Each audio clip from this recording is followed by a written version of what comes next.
entra na cabeça das pessoas como? Eu É lavagem cerebral? Eu acredito que há uma série de fatores, né? Primeiro, um antipetismo num setor das elites, né? Que, infelizmente, precisa ser enfrentado, né? Mas o principal mesmo é um processo de mediatização piramidal. Né? Existe mesmo um esquema profissional, e nós somos amadores nisso, né? Pelas redes sociais, através especialmente dos canais diretos de comunicação, né? Dessas redes de diálogo na internet. Infelizmente, há um entrelace de questões humanas que são, por exemplo, a religião. Essa questão da religião. A religião é o sagrado de cada um. Isso é algo que tem que ser respeitado, que tem que ser uma escolha individual. Na medida que você entrelaça a religião com o condomínio dos homens, que é a política, você gera toda uma confusão e é um mar de fake news, não é? De construções diabólicas sobre a figura do Lula, sobre a esquerda. Eu ouvi aquele senhor que se diz padre de uma organização religiosa que não há nenhuma representatividade no Brasil. Né? E ele praticamente figurar o Lula como um anticristo, como alguém que defende coisas absurdas. Nós perdemos a eleição passada para uma mentira sobre uma cartilha do MEC que nunca existiu. Então, essas questões, elas são criminosas. Elas atentam contra a própria boa-fé das pessoas. Isso não é possível continuar no Brasil. Nós precisamos construir um mecanismo educativo na política que garanta a liberdade de escolha das pessoas, mas que separe as coisas. Não é possível confundir religião e política. Não é possível se fazer de templos espaços de conflagração política, qualquer que seja. E não é possível diabolizar a religião e a opção do outro. Então, essas questões, elas estão realmente, eu acho que precisam ser estudadas e precisam ser superadas no Brasil, porque ainda viveremos um certo pântano. Mesmo que o Lula ganhe as eleições e que uma frente ampla governe o Brasil, pró-democracia, será necessário um trabalho de educação política para superar esse processo de fanatização que leva a equívocos políticos graves, a distorções sérias, inclusive na eleição dos representantes. E isso nós vimos nessa legislatura. Muitos deles não voltaram, não se reelegeram, mas muitos estão lá, não é? Caras velhas, mas que são novas no Congresso. Aí a gente tem o ex-ministro e ex-juiz Sérgio Moro como senador, o ex-vice-presidente Hamilton Mourão como senador. O ex-ministro do meio ambiente. O ex-ministro... Gente, é um absurdo. Não, passa o trator. Como é que Ricardo Salles tem 3 vezes mais votos do que Marina Silva? Eu não consigo entender. É a mesma coisa, mas vocês me desculpem, de Capitão Alden ter 3 vezes mais votos do que Alice Portugal. Graças a Deus não teve. Ainda bem. Não, me perdoem, respeito, mas não dá. Chegou uma hora que não dá. Chegou a hora também que a gente precisa desabafar. Jornalista não aguenta também, não. É 24 horas esse rojão. Queima tudo, né? Passa a boiada. Aproveitar que tá todo mundo ligado em outras coisas, passa a boiada. Passa aquilo ali, parece um freak show, aquela reunião de ministério. Exatamente. Então, aí, Alice, é o tipo da coisa do seguinte, de repente, como mais do que de repente, quem é o conselheiro de Bolsonaro? É Silas Malafaia. R.R. Soares. É Valdemiro do Chapelão. Não, gente, pelo amor de Deus. Finado Olavo. Diga aí, Lucas. O Olavo deve estar mandando umas mensagens do além, né? E o finado. Não, gente, é um negócio tão horroroso que aí, de repente, Rainha Elizabeth morre.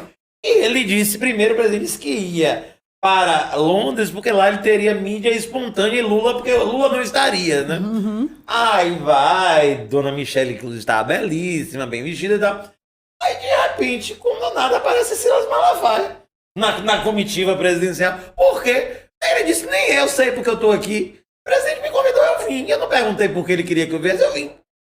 E na independência, né? As comemorações também, o careca do foi Havan lá, né?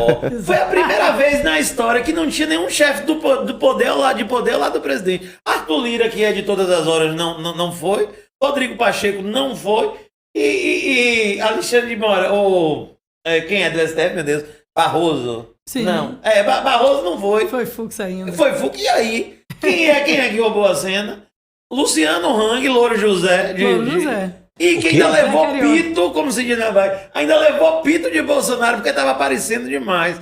E o coitado do presidente de Portugal ali atrás, vendo aquelas cenas constrangedoras, sem entender, acho que ele estava assim, sem acreditar no que estava acontecendo. Não, ainda teve que ouvir o coro puxado por Bolsonaro. De embrocha, meu Deus. Transformando a língua portuguesa numa piada. Uma piada. E aí ainda teve um negócio de antes brigar com a mulher. Mas eu soube que ele tem umas medalhinhas com essa insígnia. E ele distribui essa medalhinha.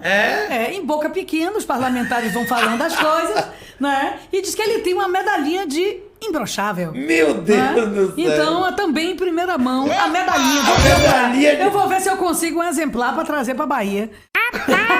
Como é que Faustão falaria pra isso, Lucas? Ô, louco, meu! Meu Deus do céu. Mesmo. E Silvio Santos? Você tem certeza? E Silvio Santos se metendo? Posso perguntar? Pode perguntar. A deputada já falou, Silvio Santos. Que tem uma medalhinha. Tem uma medalhinha, minha gente. Diz que tem uma medalhinha que ele distribui. Meu Deus do céu. Está certo disso? Tá certíssima. Ela tá certíssima. Pelo menos é o bizu na É o câmera. bizu na câmera que rola. Ai, meu Deus do céu. Só aqui no Inofcast você vê essas coisas. Não tem outro lugar, né? Você não vai ver a deputada de Portugal Agora, tão sorridente. é uma afirmação tão peremptória. Não, gente, pelo amor de Deus. Que negócio de tá querendo fazer propaganda, É meio né? freudiano, né? Não é um negócio Os psicólogos, os psiquiatras de plantão devem explicar isso melhor do que porque, minha gente, pelo amor de Deus. Que mania fala. Foi o lote de Viagra que chegou, né, não? Aí ele se empolgou. Tem mais essa do lote de Viagra que chegou para as Forças Armadas, dos generais, que não tava dizendo. Como é que não tava armada? Foi pra armar, né? Meu Deus do céu. Não, gente. Tá triste. Gente, por favor, hein? Dia 30, se ligue no Brasil. Se ligue no Brasil, gente. Pelo amor de Deus, que não dá. Aí, Alice, a gente chega num momento crucial, que é esse momento de eleição, né? E a votação de... Aí a história dos institutos de pesquisa que não chegaram. Assim, se você botar margem de erro, puxar aqui, acerta ali, tá mais ou menos em alguns. Mas na verdade é que Bolsonaro teve mais votos do que se esperava, né? Assim, foi uma frustração para vocês não terem levado no primeiro turno para resolver logo essa parada ou... Qual foi o sentimento de vocês? Olha, é claro que nós gostaríamos de ter vencido do primeiro turno. Aqui para Jerônimo faltaram o quê? Não é? Pouquíssimos votos. Um diz outro, uma nesga. A situação nacional já é diferente, porque você tem uma concentração de votos da extrema-direita, ou da direita, ou do antipetismo, desse mosaico no sul, sudeste, parte do centro-oeste, parte do norte. Então, ninguém nunca achou que fosse uma tarefa fácil. Nós temos a dimensão, não é, do desgaste, do que se passou no Brasil. Nós fomos golpeados de maneira vil. Quando começou tudo isso, uma articulação internacional, eu me lembro, na Copa das Confederações em 2013, falando que era uma luta de passagem de ônibus em São Paulo, já era um processo de enfrentamento. Cadê os Black Blocs, Marla? Cadê, Matheus? Cadê os Black Blocs? E o MBL que de repente se virou contra o presidente? Tudo da direita em 2013, 14, até a queda de Dilma. Até a queda de Dilma, num domingo fatídico, onde se montou, não é, um palco no meio do salão da Câmara dos Deputados para julgar uma mulher sem crime. Hoje todos sabemos, não houve pedalada, não houve crime de responsabilidade fiscal, não é? E o Brasil desceu a ladeira. O vice assumiu naquela condição não é? E articulado com o Eduardo Cunha, deixa como está, tem que manter isso, não é?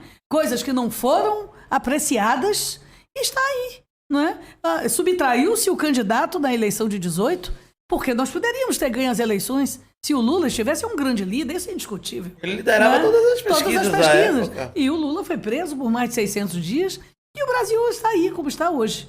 Volta para o mapa da fome, desemprego altíssimo. E a gente pergunta, eu pergunto às pessoas na rua, eu vou votar em Bolsonaro, me responda, a sua vida melhorou? Como é que está a sua vida? Né? Nós temos hoje 100 milhões de pessoas em insegurança alimentar. Insegurança alimentar. Eu andei pelos bairros de Salvador, nas minhas panfletagens, naquilo que pude fazer, porque realmente foi uma campanha muito curta. Não é? Então, eu vi... Muito intensa também. Eu vi, né? Matheus, ninguém me contou, crianças pequeninas comendo salgadinho industrializado na hora do almoço. Eu sou chegada, entrei nas casas e vi que no fogão não tinha panela. Não tem comida. Não tem comida na massa pobre. Essa é a verdade. Né? Então, a realidade social do Brasil é essa. O país desceu ladeira abaixo. Desceu ladeira abaixo. Isso, é evidente, precisa ser colocado com todas as letras no processo eleitoral. Essa é a vida das pessoas melhorou. Não é? E, evidentemente, é ser um debate muito mais sobre a realidade nacional do que sobre uma ideologização fanática de um segmento da sociedade. Eu julgo que nós precisamos retomar o crescimento nacional, o desenvolvimento nacional.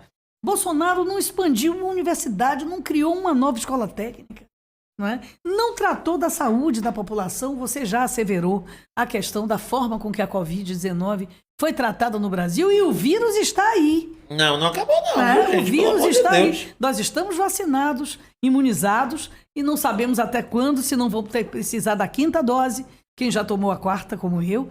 Não é? Então nós sabemos que a realidade econômica, ela fala alto. Nós acreditamos na vitória do Lula, mas ela é uma vitória suada, sacrificada e debatida. Não é? Já na Bahia, a tendência de vitória é muito maior. Porque você olha para Salvador e você vê quem foi o grande prefeito de Salvador. O ex-prefeito deveria ter até um pouco mais de parcimônia ao fazer essa afirmativa. Porque a grande maioria de tudo que ocorreu em Salvador nesses últimos anos foi do governo do Estado. O governo do Estado atuou fortemente para modernizar a capital. Eu me lembro de Rui Costa, secretário de Wagner, com a papelada do metrô embaixo do braço, entrando nos aviões de madrugada como eu, entendeu? Dizer, o que é isso, Rui? É o metrô. Ele andou para destravar aquela história que estava embolada e botou para funcionar. Porque realmente ele pode não ter o dente no quarador, mas ele é um cara obstinado para o trabalho. Impressionante. É impressionante a capacidade de trabalho, de realização do Rui. E realmente, Salvador é isso, é metrô, é policlínica, hospitais. Agora esse centro de judô, eu fiquei maravilhada. Eu não conhecia interessantíssimo ainda ali na calçada. A questão da inclusão pelo esporte. O que Rui fez de areninha, essa Sudesb fez de areninha, de estádio, de reforma de estádio. A Arena Fonte Nova é um estádio belíssimo. A gente tem que... A arena num esquema conveniado, público-privado, mas vai ver o que tem de público pelo Estado. É muita coisa. A criança no contraturno da aula vai para o esporte, não vai para a rua. Isso é uma coisa que daqui a pouco vai se medir no índice educacional. Que índice educacional que ele explora contra Jerônimo, você não